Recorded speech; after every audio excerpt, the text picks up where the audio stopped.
Imagine standing in your own childhood bedroom, holding the last beautiful thing you own, while your own mother screams that you don't deserve it. That was the moment my brother's girlfriend realized something every child dreads. Her family didn't love her, they owned her. But what they never expected was that the moment she walked out our front door, they were about to lose everything they ever stole from her. And trust me, the payback that followed? It was delicious. Before we dive into this insane ride, if you've ever dreamed of serving justice to someone who thought you were weak, hit that like button, subscribe, and get ready. Because today, you're about to hear one of the most satisfying stories of revenge, served cold, calculated, and legally brutal. Alright. Let's begin. Most people think family is forever.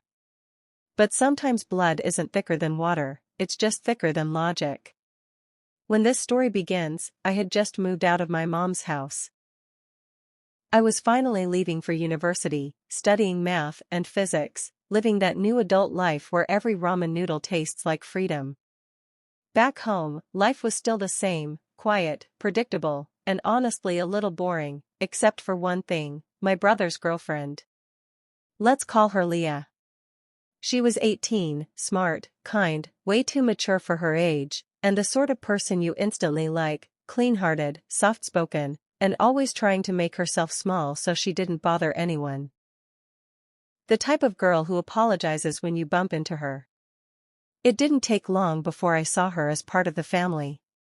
She'd been spending a lot of time at our home, not in the visiting for dinner way, but in the this is my safe place way. At first, I thought she just liked being around my brother.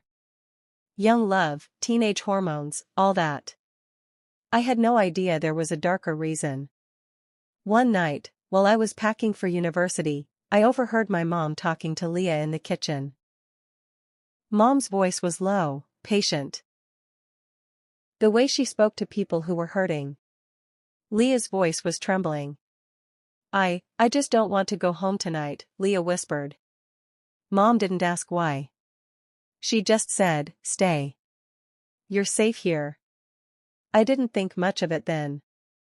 I figured she was arguing with her parents, normal teenage stuff.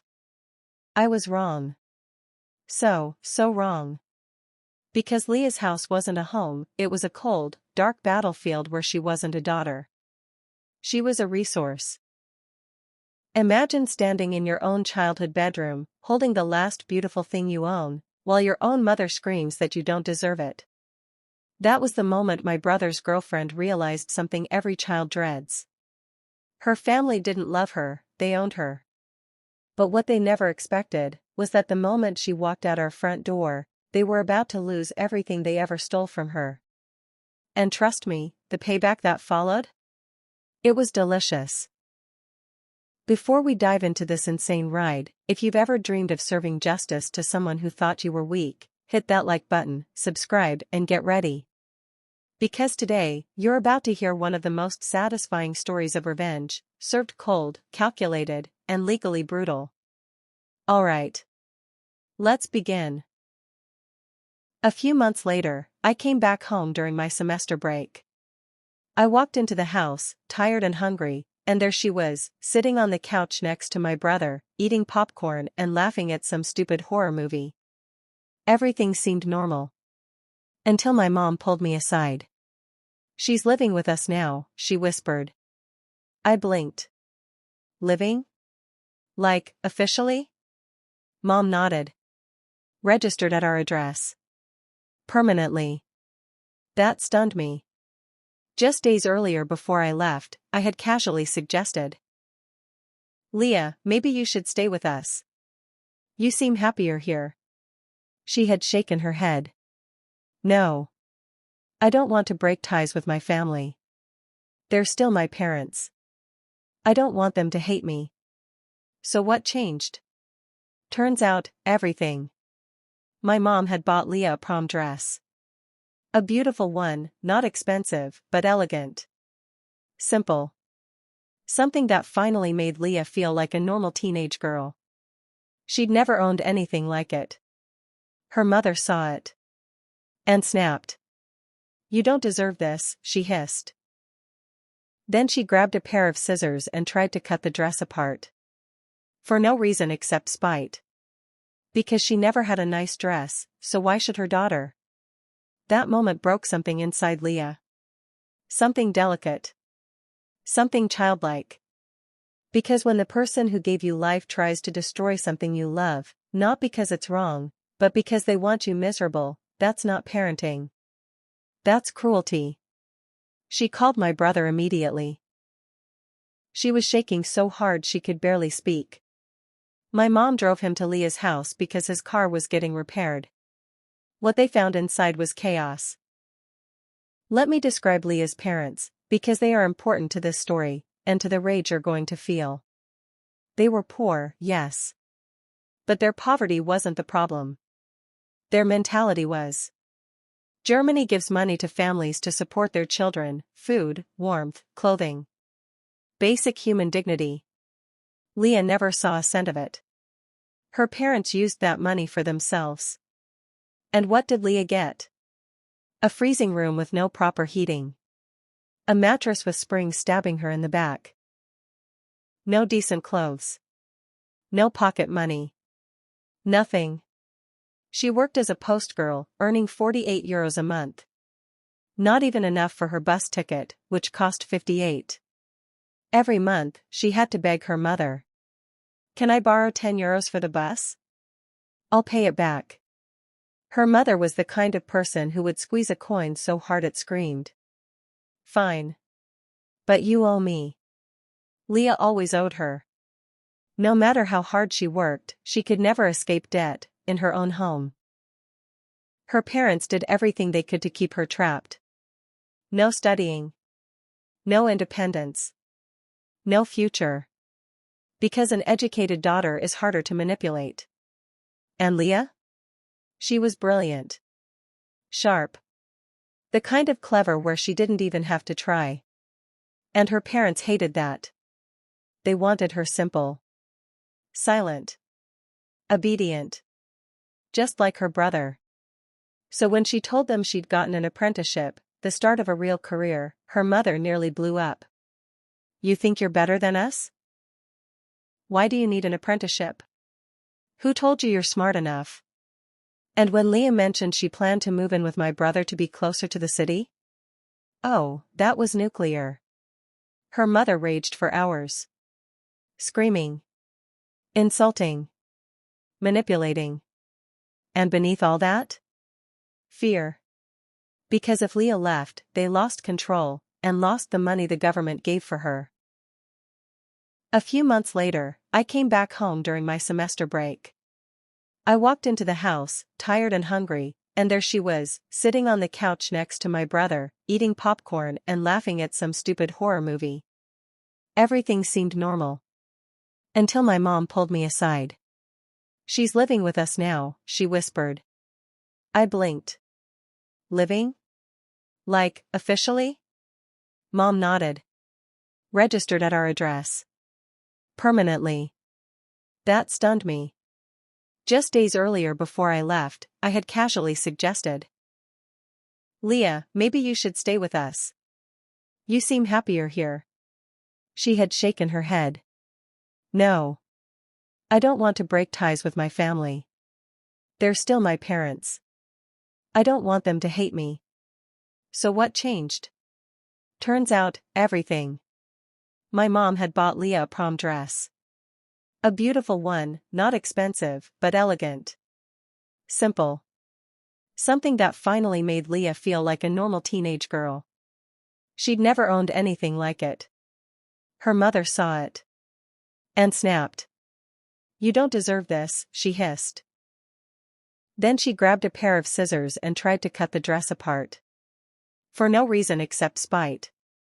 Because she never had a nice dress, so why should her daughter? That moment broke something inside Leah. Something delicate. Something childlike. Because when the person who gave you life tries to destroy something you love, not because it's wrong, but because they want you miserable, that's not parenting. That's cruelty. She called my brother immediately. She was shaking so hard she could barely speak. My mom drove him to Leah's house because his car was getting repaired. What they found inside was chaos. Leah was standing in her room, pale, terrified, clutching her torn dress. Her mother was screaming. Her father was shouting. Her brother was watching like it was a TV show. "Pack your things," my mom said firmly. They grabbed whatever they could carry. A few clothes. Some school stuff. Her toothbrush. You know what she couldn't take? Any gifts she'd ever received. Her parents had the audacity to say, "You didn't pay for them. They're not yours." That included her bike, clothes from her aunt, presents from my brother. They threatened to call the cops if she touched anything they claimed as theirs. And then the final poison. As she walked out the door, her mother sneered, "You can always come back when he beats you black and blue. We love you." My brother? Yeah, he could be an idiot sometimes, but violent? Never. Not even close. It was a twisted attempt to plant fear. But Leah kept walking. And she never looked back. From that day on, she became part of our family, not by blood, but by love. But now here's where the story shifts. Because my mom? She is sweet, kind, patient. But she is also a legal war machine. And she was about to unleash her full power. Because Leah's parents weren't just cruel. They were criminals. They had stolen money meant for their daughter. Money they were legally required to give her. My mom didn't let that slide. Not for a second. She filed everything. Back payments for child money. Financial support Leah legally deserved. Documentation proving neglect. Proof of stolen benefits. Proof that Leah no longer lived there. Proof they used her allowance for themselves. And guess what? Leah, being only 18, qualified for multiple forms of financial support, all of which her parents had been blocking. Combine that with the fact that they were receiving Wohngeld, a government housing benefit calculated by number of people living in the home. And suddenly, with Leah gone, they owed thousands. They had stolen from the wrong girl. Because she finally had a real family backing her. It took only a few days. They received an official letter. And trust me, the panic that followed? Oh, it was glorious. They begged. They cried. They pleaded. "Please, can we reduce the amount? We didn't know. We can't afford to pay everything back." They wanted the debt halved. And the power, the absolute poetic justice, was that Leah had the choice. She took the letter, read their desperate request, looked at my mom, then at my brother. Then she whispered, "They never helped me. They never loved me. They took everything." She took a pen, crossed out their plea, and wrote, "Request denied." Then she sealed the envelope and mailed it back, without hesitation, without fear, and without a single tear. For the first time in her life, she chose herself. The moment that envelope left our hands, it was like Leah exhaled for the first time in years. She stood at the mailbox with a strange look on her face, a mix of relief, shock, and something that looked almost like guilt. Not guilt for hurting them, guilt for choosing herself. Victims of emotional abuse often feel that way. Even when they escape the cage, the shape of it lingers around their mind. But she posted the letter anyway. And that is where the real unraveling began. Not hers. Theirs. The next week, her parents tried everything. First came the messages. Long, dramatic paragraphs dripping with guilt trips. "How could you do this to your own mother? Your father raised you, you owe us. You think his family loves you more? You're just a guest to them. We were good parents. You're being manipulated." Manipulated.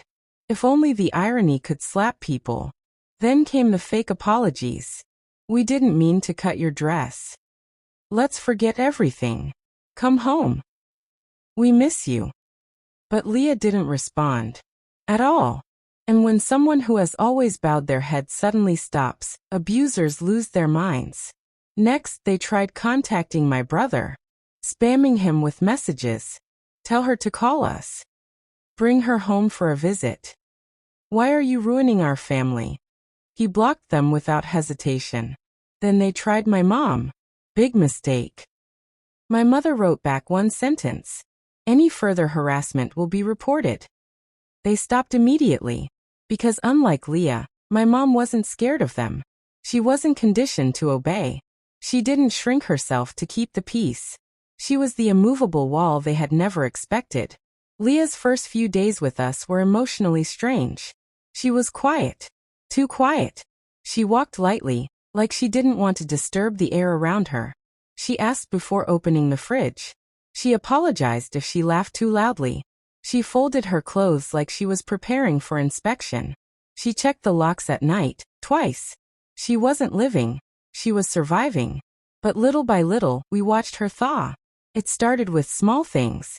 She began eating breakfast with us instead of alone. She sat on the couch instead of hovering near the doorway. She answered questions without hesitating. She started wearing the clothes my mom bought her without shame. And sometimes, she even smiled without apologizing for it.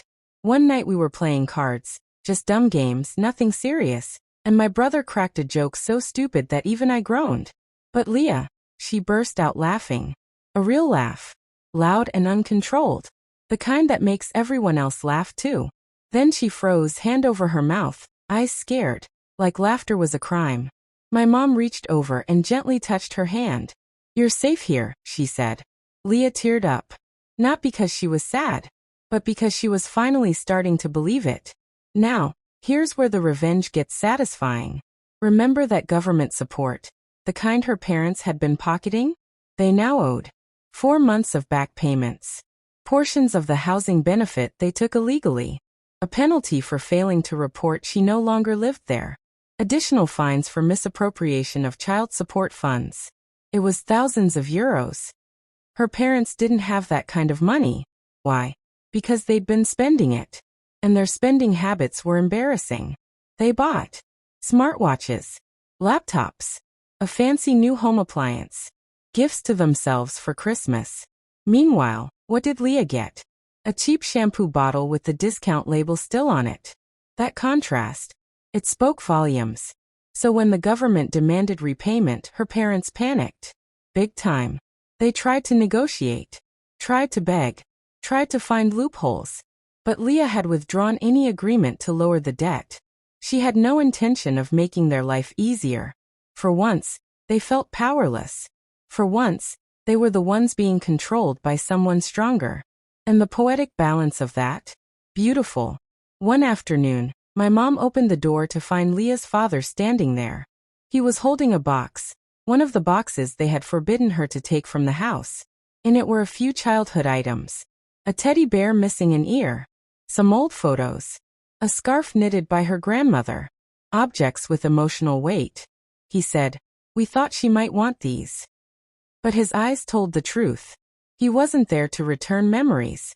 He was there to negotiate. My mom didn't budge. "She doesn't want contact," my mother said firmly. "Just let me see her," he pleaded. "No. Tell her we're sorry. She'll contact you if she chooses to." He tried to step forward, but my mom blocked the doorway with a force that needed no physical touch.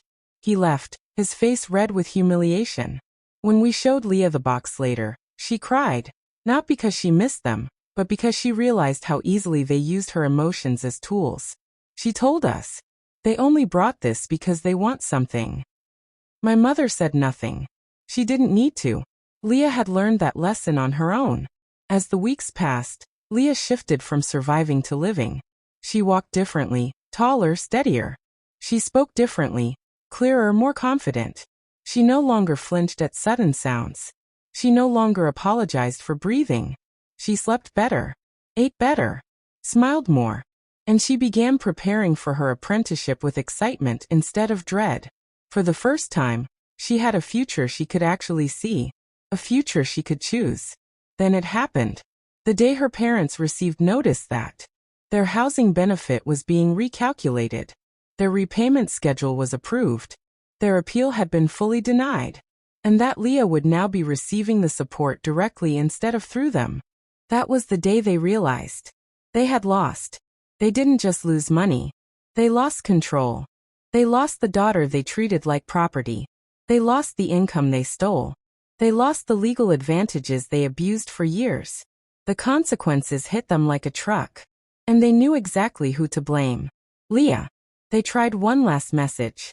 You've destroyed our lives. We can't pay this. You'll regret this. You're ungrateful.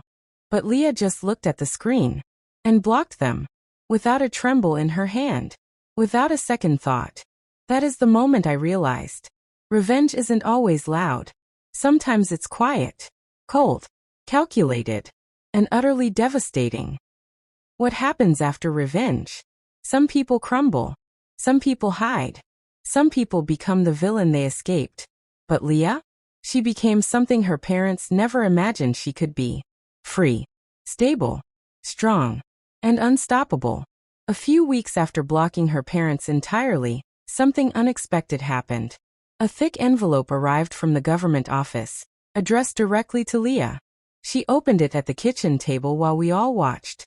Inside was an official calculation of her new monthly child support, her legal financial separation from her parents, her housing independence status, and a large lump sum of back payments that she was owed. She stared at the numbers, her mouth falling open. My brother leaned over. Holy wow. My mom nodded proudly. This is yours now. Every cent. It was more money than Leah had ever seen at once in her life. To her, it was freedom in paper form. But the real knife twist? Her parents received their own copy of the decision. Meaning, they now officially owed the government thousands. And they had no legal right to Leah anymore. No right to her documents. No right to her money. No right to control her life. Nothing. For parents who only valued their child for what they could take from her, this was the ultimate punishment. One evening, Leah's old number rang. Her phone vibrated on the coffee table. Caller ID. Mom. We all froze. Leah stared at the phone as if it were a bomb about to explode. The ringing echoed through the room. She let it go to voicemail. But then her mother called again. And again. And again. Finally Leah whispered, I want to hear what she says. She put it on speaker. Her mother's voice was small, not angry, not screaming, but trembling. Leah, please, talk to us. Leah didn't answer. Her mother continued. You can't do this. We're your parents. You're ruining everything. We raised you. We fed you. My mother scoffed under her breath. Leah's eyes hardened. Her mother kept going. We're drowning financially because of you. You have to help us. There it was. The truth. The real reason for the call. Not love. Not remorse. Not concern. Just money. Just control. Leah took a deep breath. Her first real, firm, steady breath. Then she said, You didn't raise me. You used me. Silence. You never fed me. I paid for my own food. You never bought me clothes. You never cared if I froze at night. You just wanted the money the government gave for me. Her mother's voice shifted, sharp and venomous. If you don't help us pay this back, we will lose everything. Leah whispered. That's not my responsibility. You're our daughter. Leah's voice was calm. Dead calm. Not anymore. Then she hung up, blocked the number, deleted it, and burst into tears, not from sadness, but from release. My mom pulled her into a hug. You did the right thing, she said. And Leah nodded, finally believing it. Revenge isn't always about watching someone fall. Sometimes the sweetest revenge is watching yourself rise. And Leah rose. On day one, she showed up with new clothes, new confidence, and new energy. Her colleagues loved her immediately. She was helpful, smart, eager to learn. Within a week, her supervisor said, You're one of the most promising apprentices we've had in years. Leah tried to hide her smile. My brother didn't. He was proud like a kid showing off his first trophy. She started doing things she never had the freedom to do. Cooking recipes she found online. Going out for coffee with friends. Decorating her room. Saving money. Buying clothes she actually liked. Sleeping soundly. Laughing loudly. And for the first time ever, she celebrated her own birthday. My mom baked her a cake. My brother wrapped a present. And when she blew out the candles, she said something that made us all go silent. This is the first birthday I've ever had where I felt loved. Therapy helped. Support helped. Stability helped. But more than anything, Leah helped herself. She read books about self-worth. She practiced grounding techniques. She slowly let go of the instinct to apologize for existing. One day, she walked into the kitchen and said, "I don't think about them anymore." And that was the moment I realized her revenge was complete. Because the opposite of love isn't hate. It's indifference. 2 months later, my mother received a letter, accidentally delivered to our house, but actually meant for Leah's old address. It was a government notice confirming her parents' housing benefit had been permanently reduced. Their appeal had been officially rejected. They were still required to pay the full amount owed. And their request for extended deadlines had been denied. In simpler terms, their finances were wrecked beyond repair. All because they abused the child they thought would never stand up for herself. Karma didn't just knock on their door. It broke in, sat at their kitchen table, and made itself a cup of tea. One evening, Leah and I sat outside on the balcony. The sun was setting, golden light drifting across the houses. She asked me something quietly. "Do you think I'm a bad person for letting this happen to them?" I shook my head. No. Bad parents create their own karma. You just stopped carrying the weight they put on you. She looked down at her hands. "I feel lighter." And she did. She looked like a completely different person, stronger, calmer, grounded. "Do you ever miss them?" I asked. She thought for a long moment. "I miss the idea of what parents are supposed to be, not who they were." That sentence hit harder than any punch. Because that is what this story really is. Not a story about revenge. A story about survival. Escape. Healing. Reclaiming control. Rebuilding life. Revenge was just the bow on top. Sometimes the people who are supposed to love you the most end up hurting you the deepest. But the moment you realize their love was never real, only conditional, is the moment you finally get the chance to choose yourself. And choosing yourself is the greatest revenge of all. If this story hit your heart, or your sense of justice, smash that like button, subscribe, and tell us in the comments. What's the most satisfying moment in this entire story? And have you ever had to walk away from someone who didn't deserve you? Thanks for watching, and I'll see you in the next one.